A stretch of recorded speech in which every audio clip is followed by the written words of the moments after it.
এই Tom and Jerry খেলা আর আমাকে দিয়ে খেলাবেন না। পাহাড় কাইটে ফেলাইলে আবার পাহাড় সৃষ্টি করার জাদুটা জানা থাকে আমাকে বলে দেবেন। এইভাবে টম এন্ড জেরি আমি আর খেলতে পারবো না। আমি আসব, ফোন করব, আপনি যাবেন, পাহাড় কাটা বন্ধ হবে। কালকেও আবার পাহাড় কাটবে। ও রাত্রে পাহাড় কাটে, রাত্রেবেলা জায়গা পাহারা দেবেন।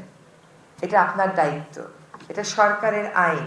9টা 5টা অফিস কোনো প্রজাতন্ত্রের কর্মচারী করতে পারে না। সে বলতে পারবে না আমার অফিস টাইম 9টা 5টা।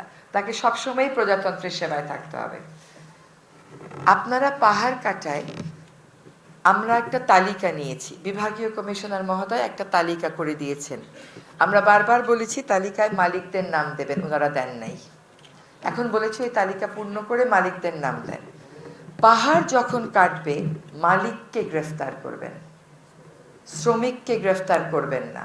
2টা মালিককে গ্রেফতার করেন, পাহাড় কাটা বন্ধ হবে। এই টম এন্ড জেরি খেলা আর আমাকে দিয়ে খেলাবেন না। হ্যাঁ, এবং ঢাকাতে আমাকে রাত 2টার সময় SMS আসে, আপা অমুক জায়গায় পাহাড় কাটতেছে। আমি 3টার সময় পাঠায় ঘুম ভাঙাই। ওনারা আবার লোক জোগাড় করতে করতে 6টা। ও পাহাড় কাটা শুরু করেছে 11টায়, 7টার মধ্যে ওর পাহাড় কাটা শেষ। আপনি যদি গাছ কেটে ফেলেন, গাছ লাগাতে পারবেন। নদী দখল করেন, দখলদার উচ্ছেদ করতে পারবেন।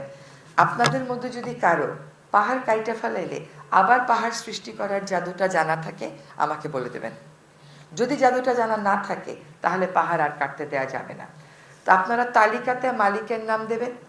সকল মালিককে আপনারা রেজিস্ট্রিকৃত ডাকযোগে চিঠি পাঠাবেন যে এটা আপনার পাহাড়, আপনি কাটবেন না। সরকারের আইনে অপরিহার্য জাতীয় প্রয়োজন ছাড়া পাহাড় কাটা নিষেধ।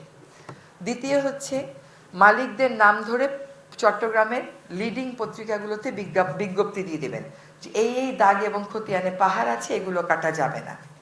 আর তারপরে চট্টগ্রাম শহরে কোথায় কোথায় পাহাড় আছে, আমি আপনাকে গতকালও বলেছি কোথায় কোথায় পাহাড় আছে। আপনারা একটা ভলান্টিয়ার টিম রেডি করেন।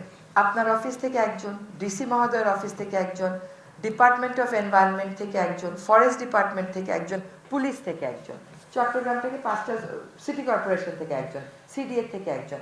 চট্টগ্রামটাকে 7টা ভাগে ভাগ করে ফেলেন না। এই 7টা কর্মকর্তা 7টা ভাগের দায়িত্বে থাকবে। তারা প্রতিদিন সকালে এবং সন্ধ্যায় একটা করে রাউন্ড দেবে যে কোথাও কোনো পাহাড় কাটা হচ্ছে কিনা। এটা কি খুব কঠিন কাজ? এইটা করা যাবে না। এটা এই টম এন্ড জেরি খেলা কিন্তু পাহাড় কাটা নিয়ে বন্ধ করতে হবে। হ্যাঁ, এবং পাহাড় কাটা আমাদের স্পষ্ট মেসেজ হচ্ছে আপনাদেরকে বন্ধ করতে হবে।